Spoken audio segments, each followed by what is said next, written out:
अजामिल की कथा आप लोगों ने सुनी होगी। अजामिल जो है कुसंग में पड़ करके एक वैश्य को अपनी पत्नी बना करके रख लिया था। उसके 10 पुत्र थे, 9 बेटा थे। जब 10वां गर्भ में था तब उसके यहाँ संत आए, और जब संत महात्मा आए तो कुछ गांव के लोगों ने व्यंग्य में कहा कि गांव के किनारे एक घर है, वहां संतों की बड़ी सेवा होती है, पूजा होती है, वहीं पर जाओ। और संत तो बड़े सहज सरल वहीं पहुंच गए। अजामिल घर में नहीं था, उसकी पत्नी घर में थी। उसने देखा कि आज मेरे द्वार पर संत महात्मा आए हैं, जो कि कभी मेरे यहाँ कोई नहीं आता है। आज ये महापुरुष पधारे हैं, सुंदर आसन पर बिठाया, चरणों का प्रक्षालन किया। अजामिल भी आया, वह भी बहुत ही संत महात्माओं की सेवा करने लगा। मैं तो धन्य हो गया, मैं पवित्र हो गया, आपके चरण मेरे घर में पड़ गए। अब जब संत वहां पर कुछ समय ठहरे, अजामिल की सेवा को उन्होंने स्वीकार किया, और जब जाने लगे तो अजामिल तो जानता था कि मैं पापी हूं, मैंने बहुत सारे पाप किए हैं। तो उसने कहा, अब जब आप मेरे यहाँ पधार ही चुके हैं, आपका दर्शन करके मैं धन्य हो ही चुका हूं, तो थोड़ा सा मुझे कुछ और उद्धार के लिए, मुक्ति के लिए मार्ग बताते जाइए। मेरा उद्धार कैसे होगा? मैं बहुत बड़ा पापी हूं, मेरा पाप कैसे समाप्त होगा? तो उन्होंने कहा कि अब जो आपके संतान हो उसका नाम नारायण रख लेना, बस तुम्हारा उद्धार हो जाएगा। और अजामिल ने उन संतों के, महापुरुषों के कहने पर अपने छोटे पुत्र का नाम अजामिल ने नारायण रखा। वो कभी भगवान नारायण को नहीं बुलाता था, वो हमेशा अपने बेटे को बुलाता था, नारायण इधर आओ, नारायण ये ले आओ, नारायण मैं आज ये खाऊंगा, नारायण वहां चलो, इत्यादि। नारायण नारायण ही दिन भर वो पुकारता रहता था। इतना भगवान का नाम उसके मुख से निकलने लगा कि अंत समय जब यमराज उसे लेने के लिए आए, क्योंकि वो बड़ा पापी था, तो यमराज से जब यमराज के दूत आए यमलोक से, और जब उसे नाना प्रकार से प्रताड़ित करने लगे, बांधने लगे, उसे ले जाने लगे, तो वह किसको पुकारता है? अपने बेटे को कहता है, नारायण बचाओ, नारायण बचाओ, ये मुझे मार रहे हैं, ये मुझे ले जा रहे हैं, मुझे कष्ट दे रहे हैं, मुझे बचा, बेटा कहाँ है? नारायण बचाओ, नारायण बचाओ। बेटा तो नहीं आया, लेकिन उस परब्रह्म परमात्मा के कानों में आवाज पहुंची।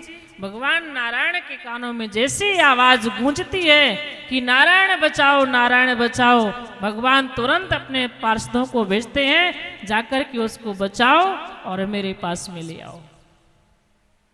भगवान नारायण के पार्षद आए और आकर के यम के दूतों को मार करके भगा दिए। आप लोग जाइए यहाँ से। उन्होंने कहा इसने पाप किया है, यमराज लोक में जाएगा, यह यमपुरी में जाएगा। भगवान के पार्षद बोले नहीं नहीं, इसने अंतिम समय हमारे स्वामी का नाम लिया है, इसलिए है प्रभु के पास में जाएगा। और यमराज के दूत भाग गए, और वहां पर भगवान के पार्षदों ने, उनके दूतों ने अजामिल की रक्षा की, और उनका दर्शन भी हुआ अजामिल को। फिर अजामिल को बैराग हो गया, फिर वह तीर्थ स्थल में जाकर अपने प्राणों का परित्याग करता है और भगवान के धाम में गया। तो किसके कारण गया? नाम रखा अपने पुत्र का, क्या? नारायण। संतान का नाम नारायण रख दिया, उसी से उसको मुक्ति मिल गई, भगवान का धाम मिल गया। इसलिए जब भी अपने बच्चों का नाम रखें तो हमेशा भगवान के नाम से जुड़ा हुआ ही रखें। भगवान के नाम से जुड़ा हुआ होगा तो उनका कल्याण तो होगा, हमारा भी कल्याण हो जाएगा। आजकल चिंटू पिंटू किंटू मत रखिए, सब बेकार के नाम है। किसी का हो नाम ये हो तो नाराज भी मत होना,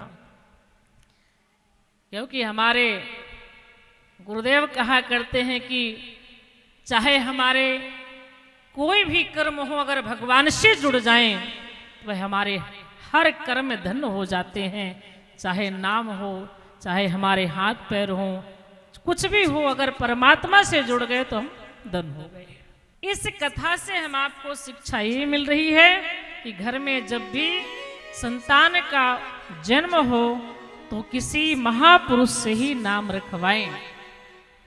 आजकल हम ही आप पिंटू चिंटू किंटू सब कहने लगते हैं, है कि नहीं? आजकल मैंने एक जगह सुना कार्य वही पुराने नाम क्या नए नाम रखिए। चिंटू पिंटू ये नाम कोई नाम है? ये बताओ, अगर वही चिंटू पिंटू 80-90 वर्ष के हो जाएं तो उनको चिंटू पिंटू कहने में अच्छा लगेगा? नहीं लगेगा ना। तो नाम ऐसा रखना चाहिए जो कि हमेशा अच्छा लगे। पहले के जमाने में आप देखें जो बड़े बुजुर्ग हैं जो 40 के ऊपर हैं, 50-60 के, 70-90 के नाम देखिए, हर सबका नाम भगवान राम, भगवान कृष्ण, भगवान नारायण, भगवान शंकर, इनसे मिलते जुलते नाम आपको दिखाई पड़ेंगे। लेकिन आजकल वो नाम सब विलुप्त होते जा रहे हैं। राधे श्याम, रामचरण, राम भगत, राम शरण, गोपाल इत्यादि ये सब नाम सुनाई नहीं पड़ते हैं अब। गोविंद, ये सब विलुप्त हो गए। क्यों? लोग कहते हैं पुराने हो गए, अब नए नाम रखिए। कुछ लोग कहा करते हैं वही कथा क्या सुना रहे, वही तो राम कथा, वही कृष्ण कथा, वही राम जी का जन्म हुआ, फिर बाल लीला हुई, फिर विवाह हुआ, फिर वनवास हुआ, फिर रावण मार दिए, फिर आकर राजा बन गए। वही क्या सुनाना? कन्हैया की वही कथा, कन्हैया जन्म लिए, फिर जो है बाल लीला करते हैं, चोरी करते हैं, इत्यादि करते हैं, फिर कंस को मारते हैं, बस वही लीला। कुछ नई सुनाइए, वही पढ़ी पढ़ाई सुनी सुनाई कथा मत कहिए, नई नई कथा सुनाइए। तो मैं भी उनसे पूछती हूँ जो ये भाव रखते हैं, उनसे मैं भी पूछती हूँ कि आप उसी मुंह से रोज क्यों खा रहे हैं? कहीं और से खाना शुरू कर दीजिए। इन्हीं आंखों से रोज क्यों देखते? कहीं और से देखना शुरू कर दीजिए।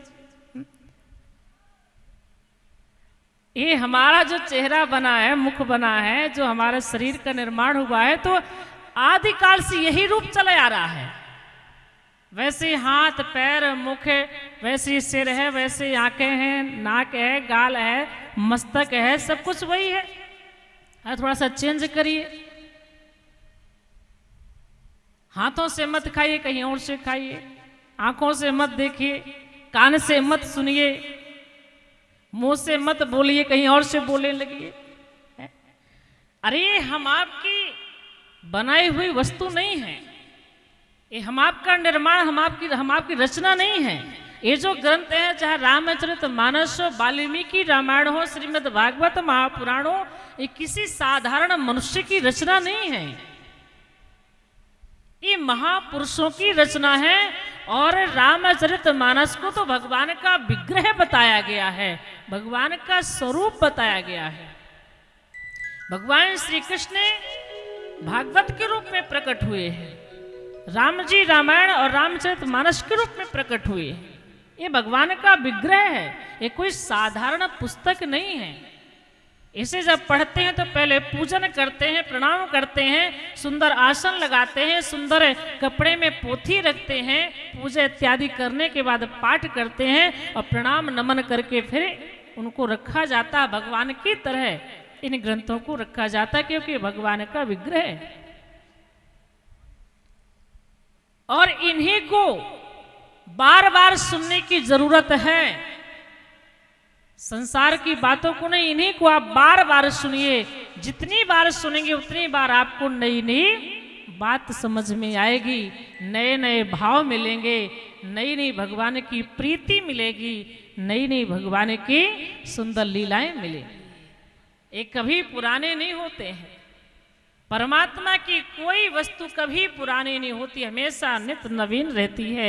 मनुष्य पुराना होता है, मनुष्य की वस्तुएं पुरानी होती हैं। आप देखें भगवान कभी पुराने नहीं होते ना। भगवान के जीवन में कभी वृद्धावस्था आई है? आप देखें किसी, आप सीरियल इतने देखते हैं राम जी के कृष्ण जी के, कहीं देखे कि भगवान बुढ़ापे के रूप में दिखाई पड़े हैं? कभी नहीं। भगवान हमेशा 16 वर्ष के ही रहते हैं, 16 वर्ष के ही भगवान हमेशा रहते हैं। जैसे हमारी कद होती है, हमारी हाइट होती है, एक सीमा तक जाकर के रुक जाती है, इसी तरह भगवान की उम्र भी 16 वर्ष में रुक जाती है, आगे नहीं बढ़ती है। नित नवीन लगते हैं।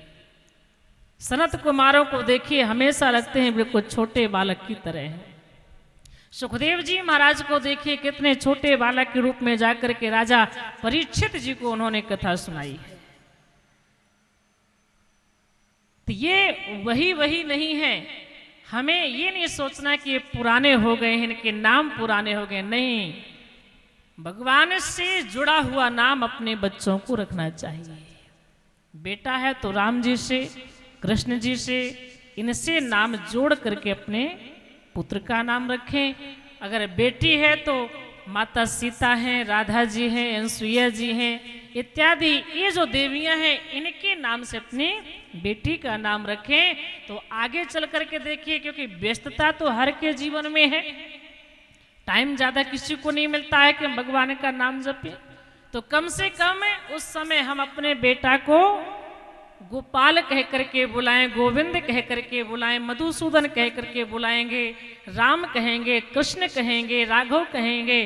तो ये शब्द कहने से, ये नाम कहने से भगवान का भी नाम हमारी जिह्वा से निकलता रहेगा।